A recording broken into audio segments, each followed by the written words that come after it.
It is 9:30. Let's go ahead and get started. I'll mute everyone. Of course, you're welcome to unmute and ask a question if you like.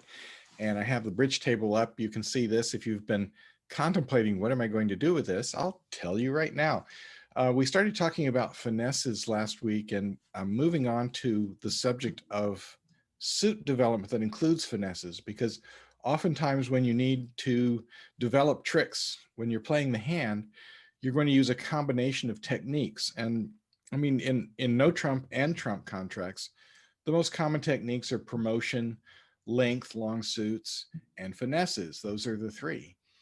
In this instance here, in this heart suit, we want to try and win as many tricks as we can. And it might be actually possible to win 4 tricks in this heart suit, but we're going to use a combination of length and finesses. The fact that we have 8 of them in the suit means that the opponents have only 5, and we can expect those to be divided 3 and 2. And 2/3 of the time they are. If they aren't, well, this won't work. But we can sort of plan on it because it's often enough. If you're luckily, you can consider the case, well, what if they're 4 and 1? But if they're 4 and 1, in this case, it's just not going to make any difference. The usual way to play when you have ace empty on one side and queen empty on the other side is you lead the low to the ace, low to the queen, or you play the ace first and then you lead low to the queen. And that works in this instance as well. If we win the first trick, that's fine. We were always getting that one. And now we're going to take a finesse against the king. We're on the correct side of the board. And that's one of the advantages of playing the ace or playing low to the ace. So we're going to lead a low card towards the queen, hoping to hook the king. As long as West here has the king, whether they play it or not, and the robots decided to play it, we can play a low card.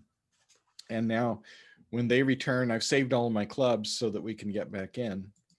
And luckily, in this situation, I'm not short on entries in any case. I gave myself lots of entries. So I can win now the queen.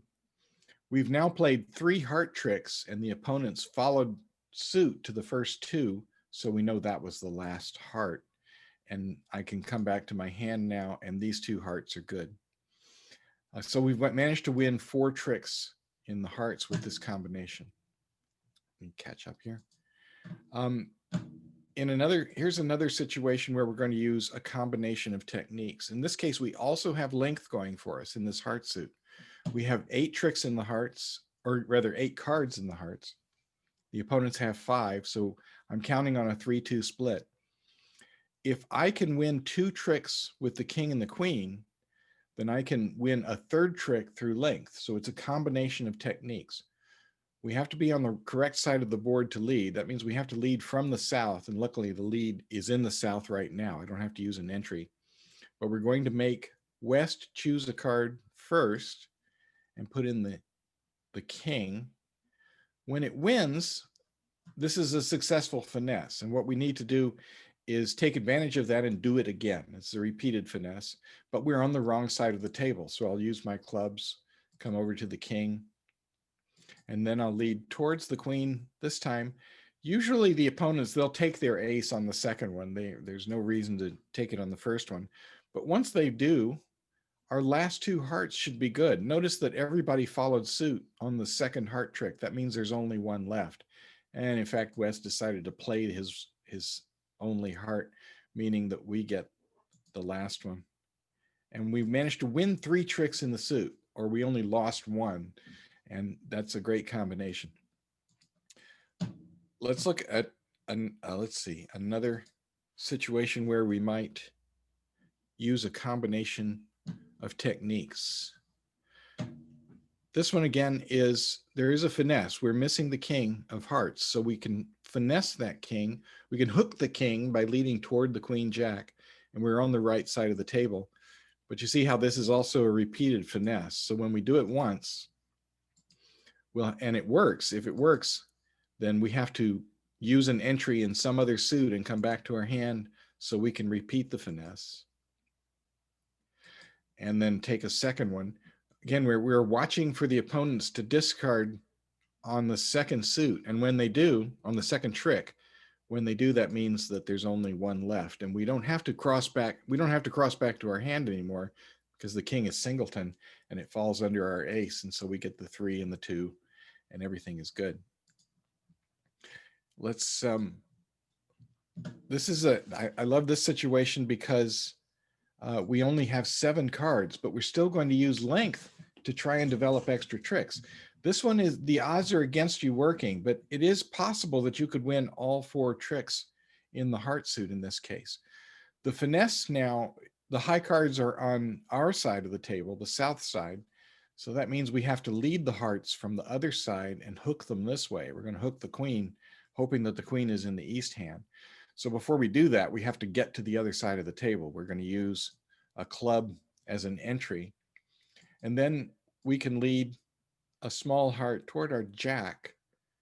And when it works, then we got pretty good reliability that the queen is on this side. But we can't repeat the finesse because we could finesse against the 10 and the 8. No, that's silly.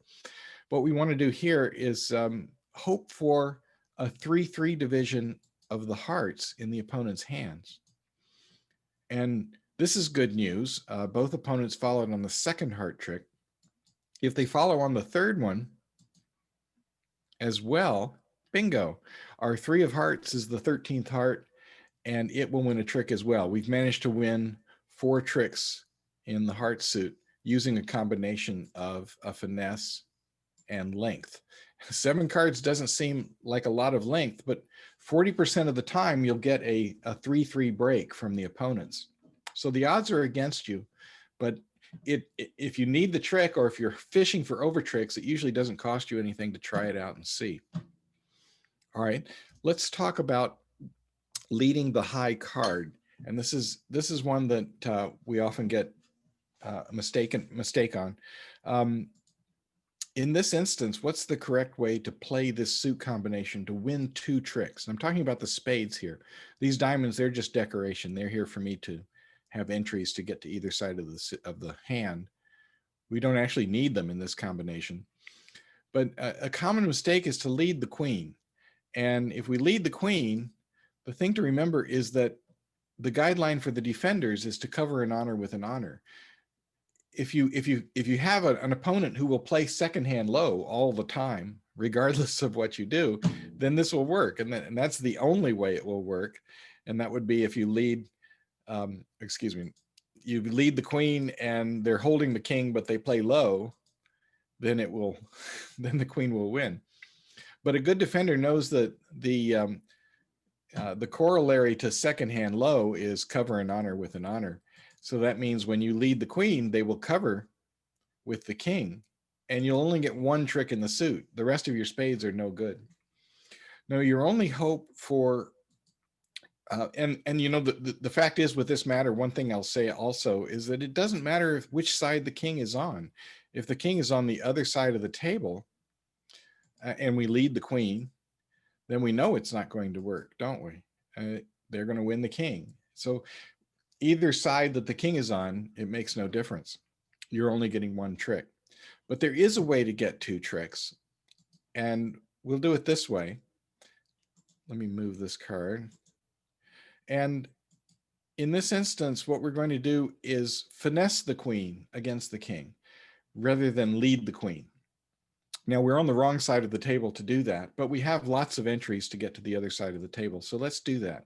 Low to the ace, low to the queen. That's usually the way to do it. Lead back towards the queen, and now we're hoping east has the king, and they do, and they played it. Well, that's fine. And now we're winning 2 spade tricks, whereas before we were winning only the 1. And they're leading the spades now, so we're getting our 2nd spade trick. Now, there is a time when it is right to lead the queen. And that's when you have the jack and the 10 as well. You can see here, if I lead the queen and they cover it, then it doesn't matter because I'll get the rest of the tricks. In fact, I'm hoping they cover it. And that's one of the reasons why when I have this combination, I lead the queen because I want to induce West to cover with the king. I'm hoping he will. It's sort of a psychological thing. Obviously, it doesn't make any difference if I lead the queen, the jack, or the 10. They're all equal. But if I lead the 10, he's not as likely to cover. And so it's funny that the robot picked up on that too. I mentioned it's psychological, but by leading the queen, I'm hoping to induce my opponent to cover an honor with an honor. And that sets up my jack and my 10 for winners in the suit. And I get all three that way. So the difference is this, and it's holding the jack or the 10 that you get to lead. You get to lead a high card or not lead a high, or just lead towards the high card. Let me look at some other situations where you might lead the high card or lead towards the high card. Let's look at this combination. We're missing the queen. We have the jack 10 9 on this side, and this is key. You've got the 10 and the 9 as well. So we want to finesse the queen, but if we lead from this side of the table, it does no good. Clearly, if I lead the 2 of spades, what happens? Well, the queen wins wherever it is. It doesn't matter. The queen wins. So if I lead the ace and the king, it's not going to make the queen fall unless the queen is doubleton. I mean, that's always a possibility, but the odds are against it.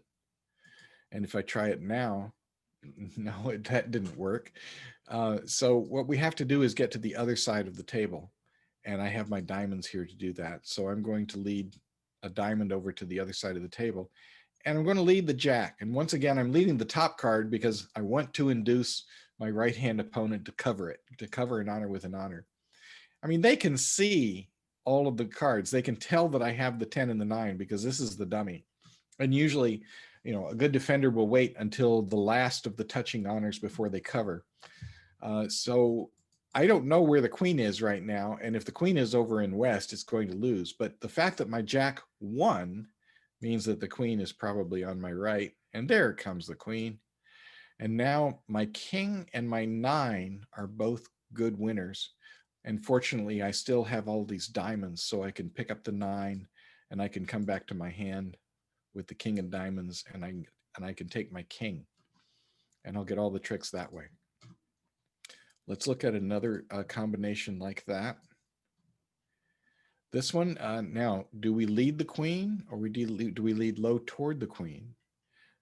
In this case, the deciding factor is where the jack and the 10. We don't have either one of them. We don't have the jack or the 10. Now, you can't play the ace first.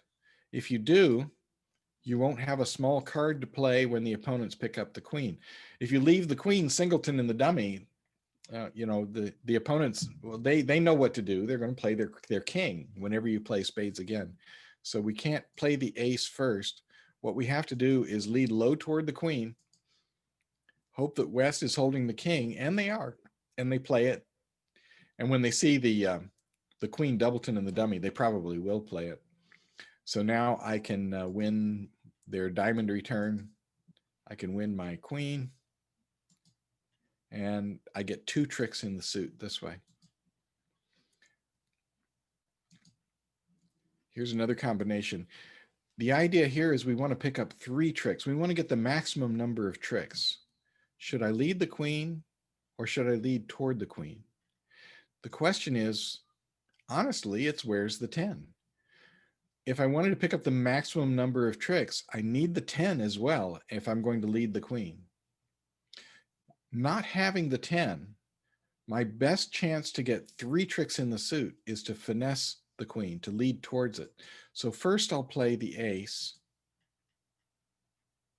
and then I'll lead towards the queen jack, hoping the king pops up here. And if it does, okay, my queen just won a trick, meaning the king must be over here. I have to repeat the finesse in order to get my 3 tricks. So I'll use my diamonds to come back and again, make west choose before I play. There comes the king. And now I've managed to get 3 tricks in this spade suit. If I led the queen, rather than leading toward the queen, I would only get 2. And you can work that out yourself if you like later on. This one is a fun combination because my intermediate honors are split between the 2 hands.